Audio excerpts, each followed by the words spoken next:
嘿，小 AI，我在。最近股市表现不错，有建议的投资标的吗2025投资绝不能少了美国。美股核心配置首选中信 NASDAQ 009800，参与市场成长。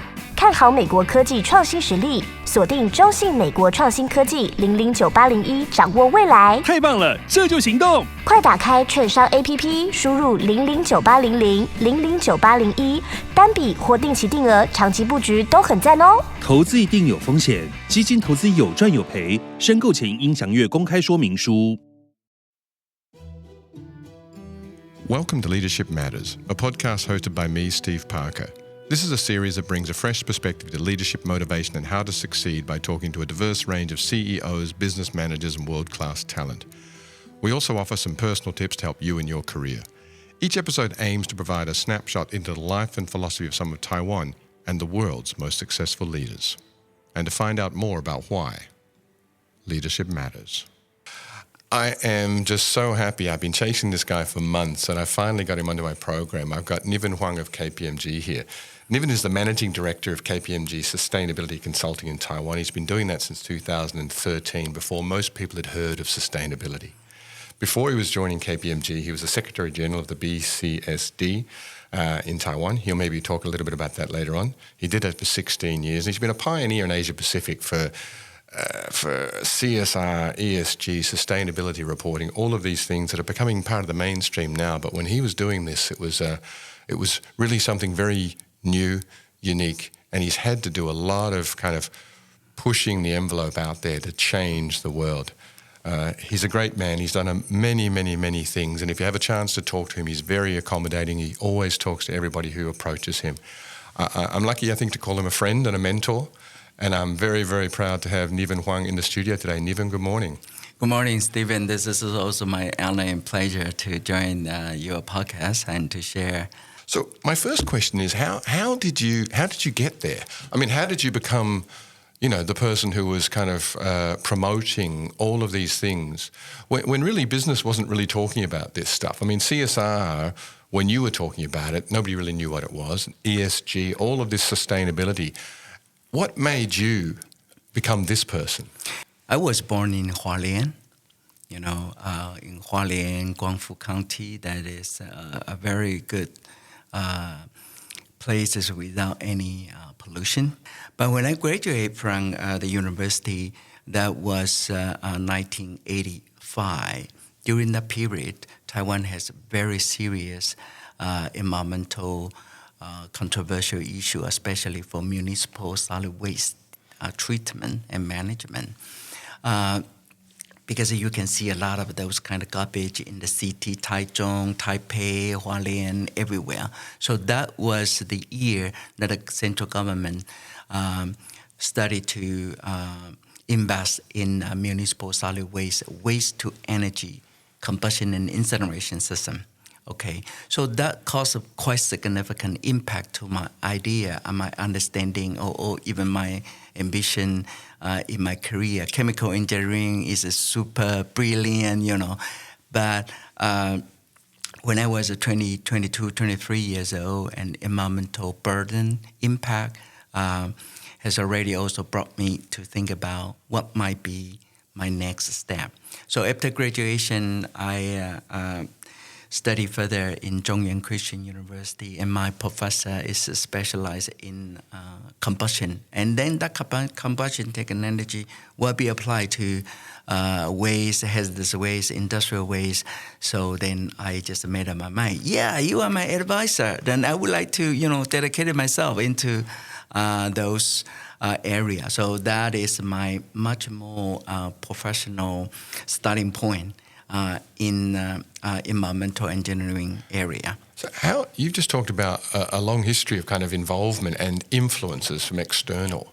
And this really kind of talks to something that we are very interested in on this program. Hey, how important are these external influences in changing the way you behave, the way you do things, or the way you develop? So when I grew up and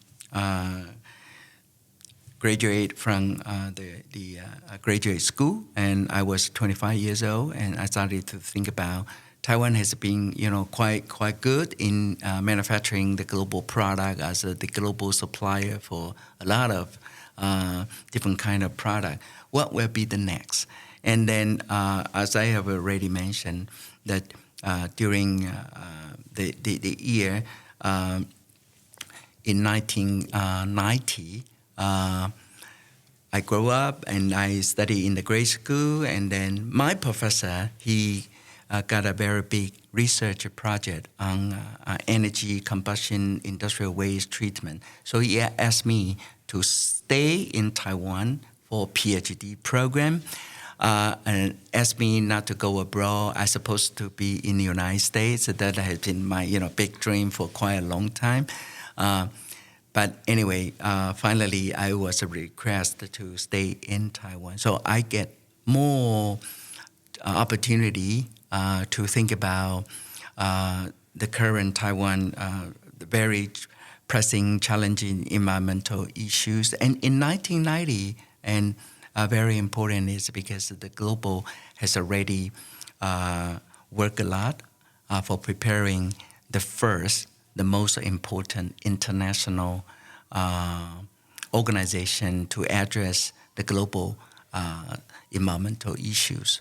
So in 1992, there was one very important UN conference. It's called Rio Summit.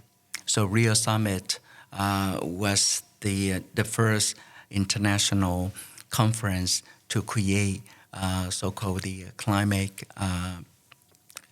the United Nations framework on climate change. So this is where the SDGs have come from, right? Yeah. Not at that time, but they came out later on. Yeah, but 1992, a lot of environmental treaty under UN's framework has become the mainstream. And then 1992, the UNFCCC was created. And then I just graduated from the PhD program to get the PhD degree. So I spent a lot of time to think about what I should do, And of course, my original idea is to work on environmental engineering because I'm specialized in combustion technology. So I regard myself as something like a carbon dioxide creator because I burn everything, And then 5 years later, 1997, Kyoto Protocol is the first international protocol to request the industrialized country, 38 industrialized country, to commit and to walk the talk on climate action.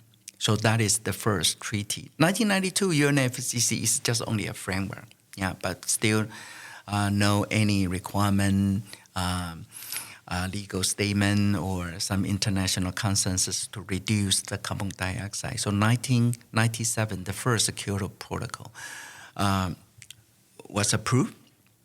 And then before 1997, I still focused my career on environmental engineering. But suddenly, the first very controversial international protocol for reducing carbon dioxide, I have something like, precaution because I create carbon dioxide, I burn everything. But now this carbon dioxide should be controlled, should be reduced very significantly. So I started to think about whether there is any much better platform for me to focus on my following up career, my professional expertise, etc. And suddenly, I got a phone call from a European headhunter, say, "Hey, Dr. Huang, there is one international business organization. They focus on sustainable development. The headquarters is based in Geneva, and then they would like to, encourage the global big company to work together and to build up some capacity for corresponding to the more and more controversial, pressing environmental or climate change or even social issues. Whether you do have an interest to have an interview, and because this organization is called World Business Council for Sustainable Development, for abbreviation WBCSD. They also like to facilitate more than 60 countries, industrialized country, to create the local business council for sustainable development. So that's why I got the phone call. Okay, I was 35 years old. My English is okay, specialized in environmental engineering, and it's okay to work with a foreigner. And then the last criteria they are looking for is this Secretary General should have the capability for editing something like a school journal, a class journal for dissemination, something. So that is their criteria. Then I just provide my feedback. Yeah, your criteria seems everything, fit for me. And then why not? So I have the conversation with the headhunter for interview several times, and then gradually to the final stage to meet the four chairmen. The four chairmen is American Chamber of Commerce here, and also European Chamber of Commerce. So two chairs, because the WBCSD was supported by European and American company a lot. So that is the background. So during that time, I studied to think about maybe this is a good chance for me to transfer from carbon dioxide creator to becomes the advocacy ambassador for climate action. After 9 months consideration, I say, yes, I do. And then started my career working with the WBCSD. So since then, every year I need to go back to Switzerland and also to join the council meeting, liaison delegate meeting, and some other specific working group meeting. I started to work with the global top 200, the most leading company together, including, for example, like Unilever, etc. And how is that? Because the interesting thing for me with companies, right? When you started this, I think I can imagine a lot of the companies were, one, they may not have heard of what you were doing, and there may have been some pushback, costs and other things associated with what you're doing. How have you found that change over the last, 20, 30 years? This is a very good question, because I get in touch and work with WBCSD, but WBCSD consists of not a lot of a company. They just only consist of 200, the most leading company. They are multinational, big giant, and come from more than 30 different kind of industry. You can imagine in 1997, those big companies, the senior vice president will get together, even the CEO and chairman get together every year. Then WBCSD's meeting always have 1 week. And then I started to think about why they spend so much money to invest in the whole week talking about sustainable development issue that completely not well understood by the general business. Yeah. And then gradually I found out there is one thing very important. Wow, because they are designing the new game rules for doing business for the coming century. For example, like carbon issue. Wow. So WBCSD, they work with World Resources Institute in the United States for creating the GHG, greenhouse gas emission inventory protocol, how to calculate carbon emission. They also support to initiate the International Emission Trading Association, ITA. So they focus on emission trading. They also have a lot of discussion on carbon pricing, and then some low carbon technology, for example, like mobility, how to transfer power, how to transfer agriculture, how to transfer building, energy efficiency in the building. So I gradually to find out, wow, that is really something. I'm so lucky to stay with this platform and as an ambassador here in Taiwan to disseminate a lot of deliverable developed by WBCSD. So in year of 2003, I already translate the GHG protocol, how to calculate to conduct the greenhouse gas emission inventory. I translate into Mandarin Chinese and I started to promote it. The GHG is a greenhouse gas. Greenhouse gas. Yeah. So that has been 20 years. Then I also facilitate, the big company like TSMC and a lot of also ESG sustainability outstanding. During that time, maybe CSR outperformance company. They also look for something new. And then I created I facilitate them to create an alliance. For example, I just convene a small group consisting of 13 big company to work on environmental report in 1999. Right. And these reports are compulsory now. Yeah, I mean, right. companies above a certain revenue or whatever have to create these reports. When you were talking about these things, so I imagine, I'm, you're just a little bit more mature than me, but you've been in this industry way longer. But I've been involved because I'm passionate about it. And you and I have encountered each other across the years in various different events and stuff. And you've always been very supportive of the small things that I've been doing. But way back when, maybe 2000 for me, talking about this kind of thing, nobody was really they weren't bought into it. Exactly. Yeah. And you've had to, this process, you've had to face up to people who are just kind of like, why are we doing this? Or this is going to cost us money. And how do you go about, I know you've done all these things, like you've created, reports and activities and stuff, but how do you go about on a personal level trying to change the way that these people think? Very interesting. When I work in the area of environmental engineering, my wife is very difficult to get pregnant, because maybe that might be my problem because the high pressure for very lot of stress. I can imagine. On environmental engineering.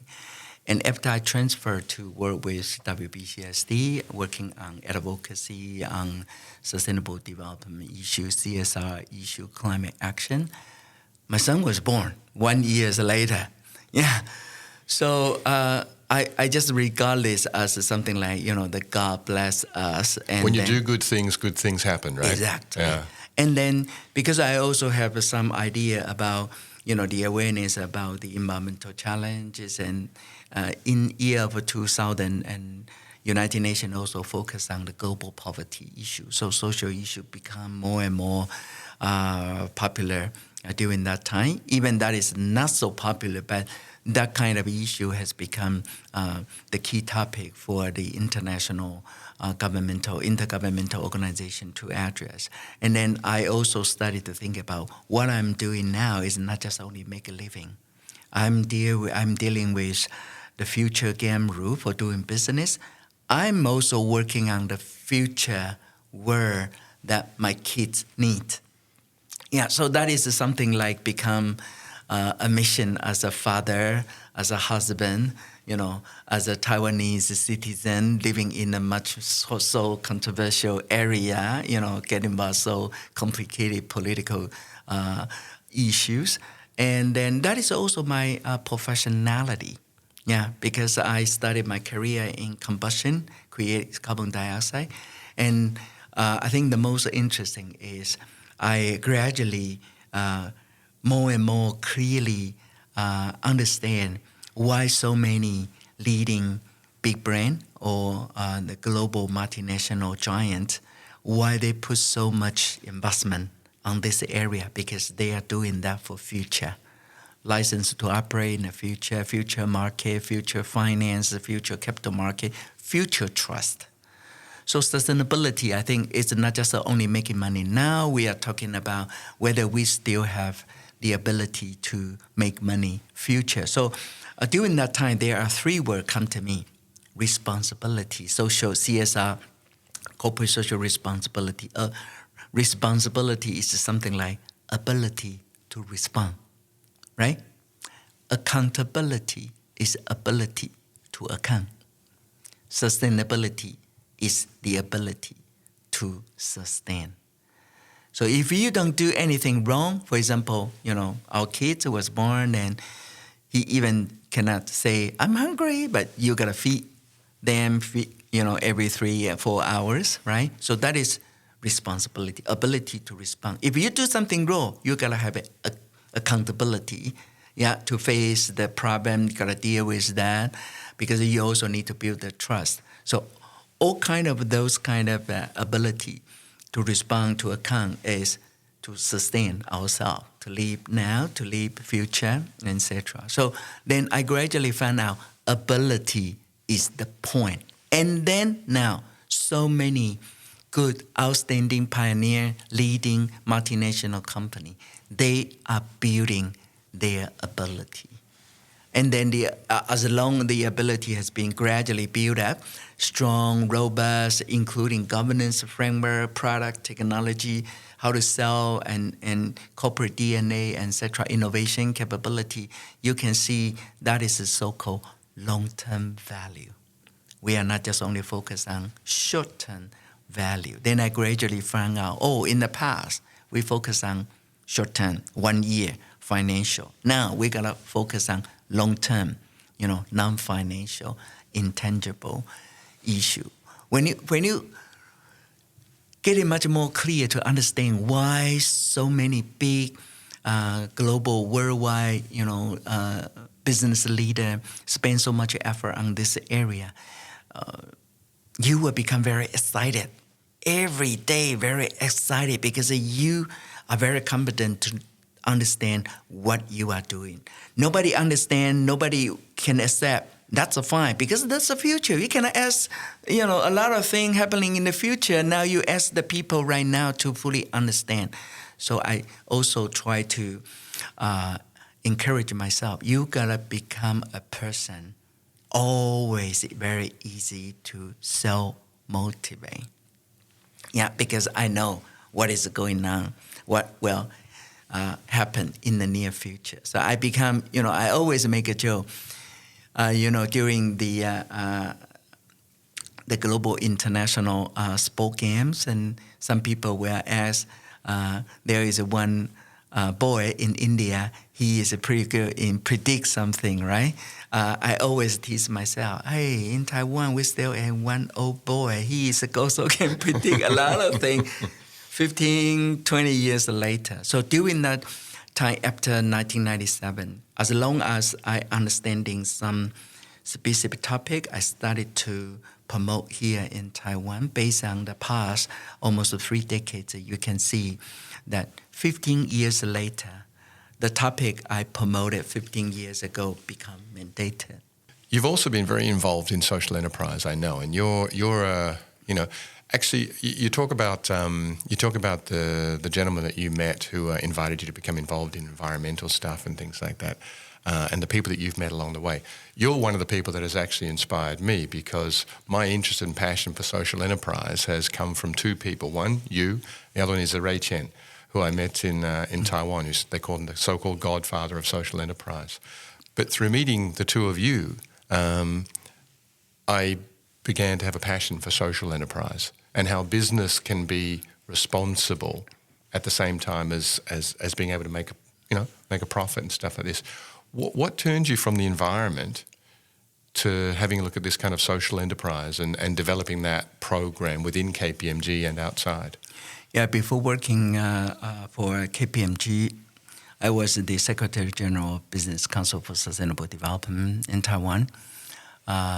Since almost a year of 2000, the Global Business Council for Sustainable Development started to promote the corporate social responsibility issues. Of course, environmental issue is the first group of topic need to address, but gradually also social issues. So remember in year of 2001, the WTO's meeting in Doha, there is one very big demonstration on strike, and even caused some people die during the conflicts. So that is something like the social conflicts. So after year of 2000, social issue become more and more important. And then, for the younger generation born after year of 2000, there are some people much more something like social and environmental value driven. So sustainability for them, the younger generation, they do have more idea than the older generation. And when I working in Business Council for Sustainable Development, a lot of NPO came to me, say, they do have one very significant dilemma because they always need to have some donation resource from business, or because BCSD, we talk a lot social environmental issues. So we also have more than 30 big company outstanding in CSR performance and etc. So those NPO came to us and came to me, say, hey, whether I can help them to get some funding, get some donation, or some partnership, resource supply, etc. And then during that time, I have a more chance to get along with those nonprofit organization, non-governmental organization, and I found out that these organizations, they are so important to support this society to work on a lot of controversial social issues, but they also need to improve their efficiency, their trust, their transparency. If they want to get more funding, they also need to be much more transparent to tell the donors, say, how awesome you are. You give me $1, what kind of a synergy, how much return or payback I can create. So they also need to have some way to demonstrate themselves. They are efficient enough, transparent enough, and also outstanding performance. Then I suddenly found out that, the Business Council, what we are doing is to try to make the profit-oriented company to embrace the passion, sympathy, and concern, care about the society. And then we also need to support the purpose-driven NPO, NGO to improve their efficiency, transparency, etc.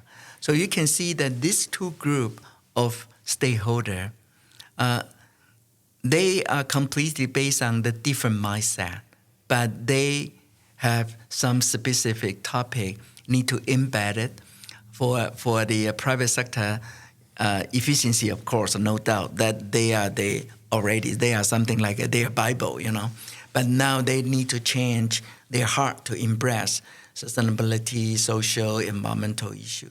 And NPO, you need to embrace efficiency management, how to demonstrate your value, something like that. So this conversation is really interesting because I've worked on both sides of this fence. Yes. I've worked for NGOs and I've worked in the commercial field, and that conversation. When you see people, I'm lucky enough to have been on both sides, and as you have, but that conversation between an NGO and a corporate 15 years ago was an ugly thing. Yes, exactly. Because the corporates are looking for some value, right? I've given you this money, demonstrate to me that what you've done with it, what impact, right? This word came out, what impact have you made? Right. And the NGOs are saying, we're doing good. It's just, you have to understand that we're doing good stuff. Why are you asking me about performance and this sort of stuff? Yeah. You shouldn't be asking me about that. You're evil, you know? And you have these terrible conversations. Yeah, right. But I think I finally found out that there is a role that I can play as a bridge and try to translate the different kind of language to let the both part to fully understand what does that mean to business, what does that mean to NGO. So I started to matchmake this kind of a relationship, And then 20 years ago, in some of the countries in Asia Pacific, Singapore also quite pioneer to promote and develop social enterprise. So even some of the NPO and NGO, they started to create some of their financial resource, create some capital to support their social purpose. So they also need to think about maybe they can create some business and then to build up much more different but social purpose, a new business model, and then product is good, service is good, and then the consumer buy in, then they can, based on doing business and to create some of revenue, and then if that is profitable, of course, then they don't need to so rely on the external donation. How important do you think this process is that you mentioned that the younger generation were changing, becoming more socially responsible? I feel like if you don't have those socially responsible consumers, then the social enterprise movement would have been harder to kind of get off the ground, right? I mean, people were beginning to make decisions about their products based on the background. Exactly. I just mentioned that because I found out there is a role I can play. But I just mentioned a bridge, the both sides. But gradually the role has been changed because I found out the bridge is not enough because we need to build up an ecosystem, We need to have a social purpose-driven entrepreneur, but we also need to have someone professional guy to manage finance, manufacturing process, marketing, because doing business is doing business. You still need to rely on a lot of professional skill set, right? And then you also need to have some banker. Yeah, they can tell the difference of social enterprise and willing to provide their finance support to those social enterprise. And you also need to, just like you say, individual consumer. Yeah, you cannot just sell them something once, very, bad to eat, no more second time, right? Yeah, eat this filthy banana, but it's going to help people. No. Yeah, right. So you need to deliver your product and service to please the consumer. The consumer need it, satisfactory, good quality, but the purpose behind that and the business model behind that can also very convincing.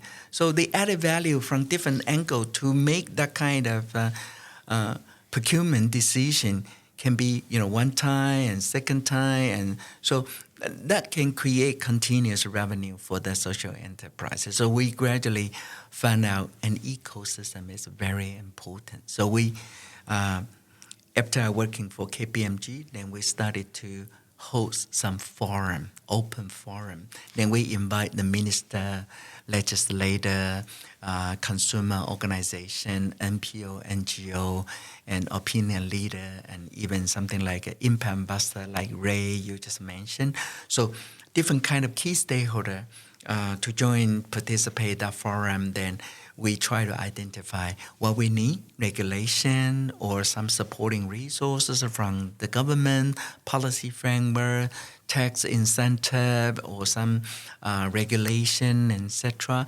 And then focus on the finance mechanism. Is there any finance, insurance that can provide microfinance or even some sustainable finance to support this kind of business? And then for the business model or operation efficiency, then we also leverage a lot of, for example, like accountant, lawyer, how to protect the IP, intellectual property for the social entrepreneurs, their new idea, how to protect them. So you can see so and I feel many. like the accountants you're talking about, the companies who maybe on a daily basis they're dealing with kind of regular not old school, but you know what I mean, traditional business.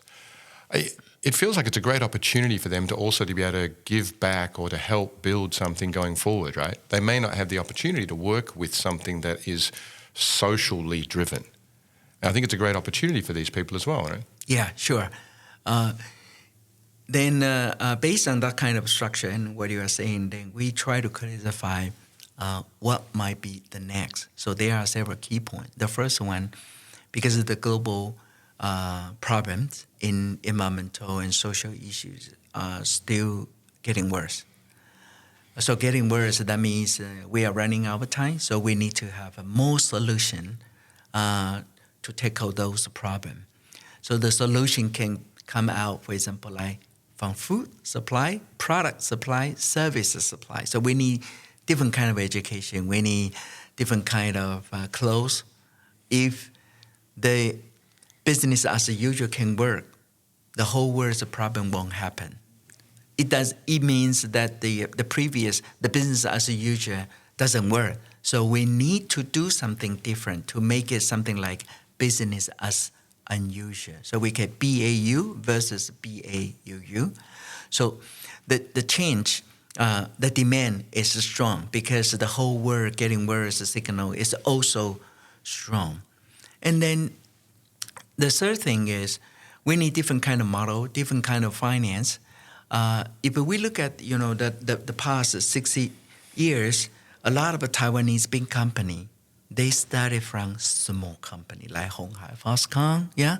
So the small social enterprise right now, it doesn't mean that they won't grow up to the big, very super big company several decades later. So I always convince our accountant, our CPA, because we are now KPMG's accounting firm. I say, hey guy, here is a small but very promising company. Try to take care of it. Maybe 10 years later, it will become very big. Then you can safeguard that is your client. So if you don't pay attention to those right now, it's just only a startup or just only a very young company, then it is not possible for you to support your service to them in the near future. So more and more accountants, they are convinced to know, this kind of product technology is what we want, but they are pretty small, but they also need to have some professional support to make them to operate much more robust. So, businesses grow up, they always have a different kind of a challenge, risks. Even we know the opportunity is very big, but we need to take care of them very, very carefully.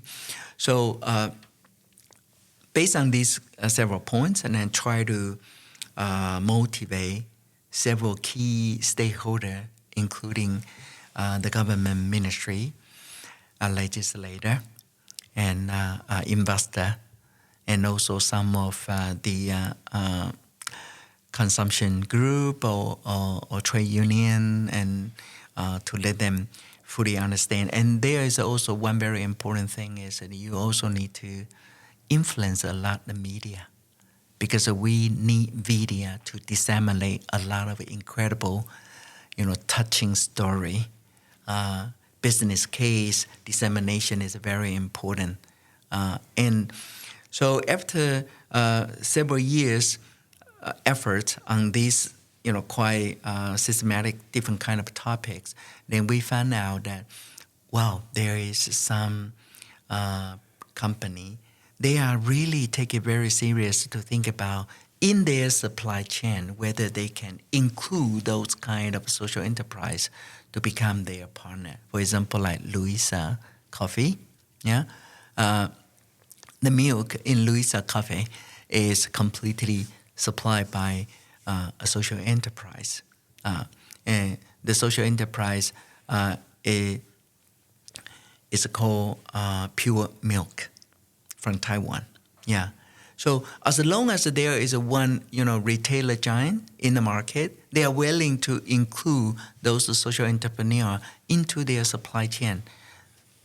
The social enterprise will grow very fast. So they can have a better talent, they can have a better revenue, financial support by themselves to improve a lot of the operation issues. So I personally think that I think that social enterprise is the business model. I think that the business as usual is going to go away. Not today, but I feel like social enterprise will be, and I think it should be, the business model. The social awareness and social responsibility should be, and sustainability should be included in the business model, or else why are we here?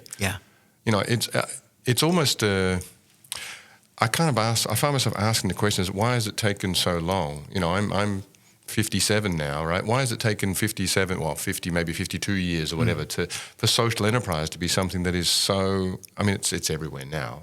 It's getting to be everywhere, right? It's a lot, especially in Taiwan, the work that you've done. I know you promote a lot. The UK, we've spoken a lot about the UK and, social enterprise development there, compulsory government buying programs, support for social enterprise. People are into it, people believe in social enterprise as being the right thing. But it just makes sense to me as the right model. So here in Taiwan, we also motivate the government to organize one so-called buying power award. So more and more companies, they are willing to purchase the product or service from social enterprise, and then to honor them is also highly welcomed by business. Especially right now, more and more Taiwanese company, they need to release their sustainability report every year, and then if they do have those kind of external recognition, is also very good for them to understand. What I've already done, it's already get some attention by government, regulator, or even some other organization. So buying power is very important. Now we are working on right now is investing power. So we are try to convene more, or even inspire or motivate the traditional investor to have some asset allocation for impact investing. So investing power right now is a new area in Taiwan. So if we do incubate or accelerate the social enterprise, but we do have some following up mechanism for encouraging procurement. We also have some following mechanism for facilitating investing. I believe that will be also much more possible to grow the social enterprise in a much more systematic way. And then my last point is we also focus on a lot of professional expertise to facilitate, incubate social enterprise to work on impact measurement. How to demonstrate what kind of impact has been already created based on the social or environmental purpose business model, or how to add more value into your product delivered by social enterprise. You need to make it clear enough, convincing enough, and then can be delivered to everybody, all of the key stakeholders. So that in comparing to the 10 years ago, social enterprise is also full of passion, But now social enterprise, a lot of professional skill set can be ready, so that the social enterprise can leverage those skill set to communicate with the investor, to communicate with the regulator, or some of their business partner. And even they also, when social enterprise grow up, you can imagine that the talent is also needed.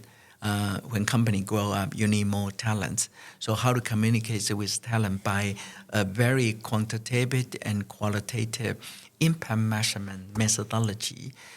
Then as long as the impact can be very clearly identified and described and calculated, then everything will also, of course, become numbers. And then those numbers will be much more easier for communication. Right. But people relate to numbers. Numbers make sense, right? The stories are great, but at the end of the day, you need to have something to back up those stories. Yes. It's an easy thing to say, well, our company supports the environment. It's a different thing to say, well, our company has reduced our output in, carbon gases by 15% or whatever, and have these accurate numbers. So I think that, if we're talking about business, right, you need to have something. I agree with this idea of measuring something. It makes sense. Yes. And it makes it more professional. You talked before about NGOs talking to companies and stuff, The NGOs have to say, well, we've used the 15 million that you gave us to achieve the following things. We've impacted 80 young people. We've impacted this. We've built up this, et cetera, and have numbers for that.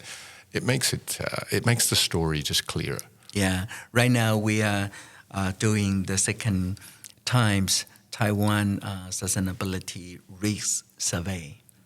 Here in Taiwan, I think you have been here for quite a long time. Currently, we are facing some dilemma. For example, like the aging society. Taking care of the aged parents is really a headache for the younger generation right now. And then we are also facing the lowest birth rate in the whole world. So we do have some more new issue, and then there is another one very serious problem is living housing and living justice issues. So we do see some social entrepreneur, they also think about this pressing and tough issue, very difficult to work out. And if we leverage the social welfare program delivered, supplied by government, sometimes it is not good enough. Efficiency is not okay. But if we can leverage the government resource or policy, but also some social entrepreneurs, their wisdom, their new and business model, maybe they can design more very good product and service that can meet the society need, but can also work out the problem. So we think in a society, we do have a long-term problem, and then the answer will be very difficult. But we cannot expect that everything can be changed overnight. Yeah.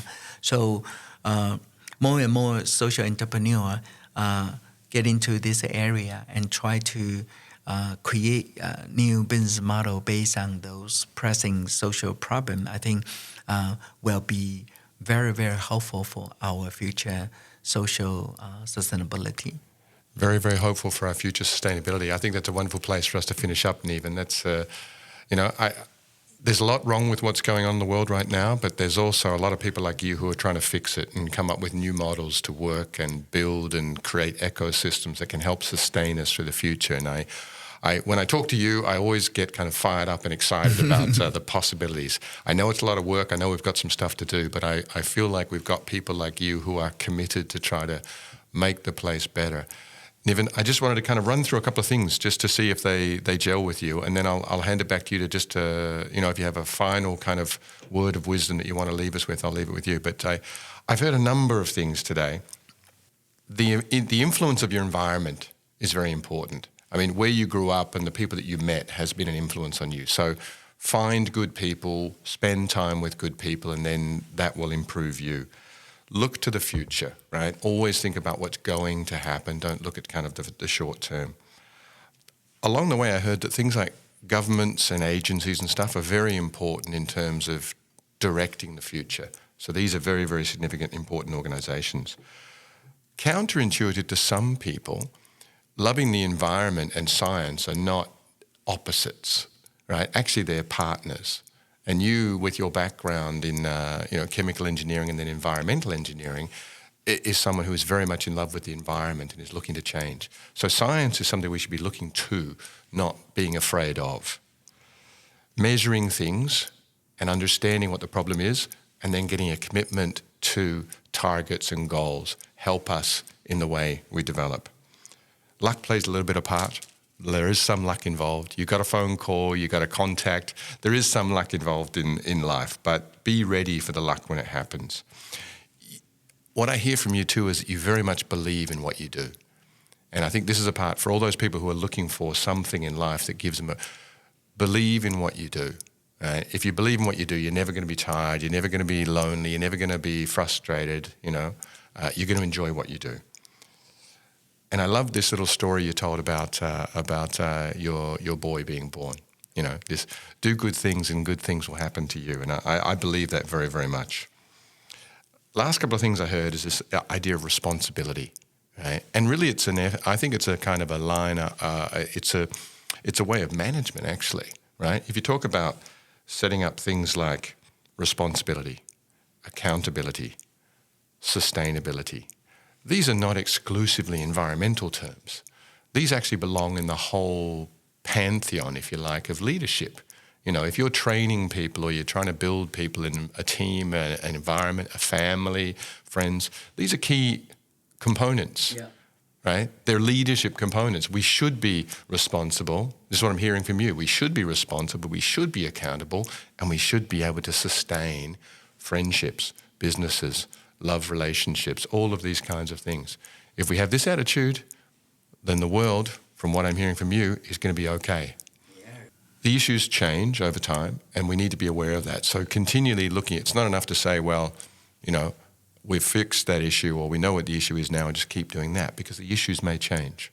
Society changes. And I'm grateful for you to having, this ability with your organization to go in and look and do these big surveys that help us to understand more.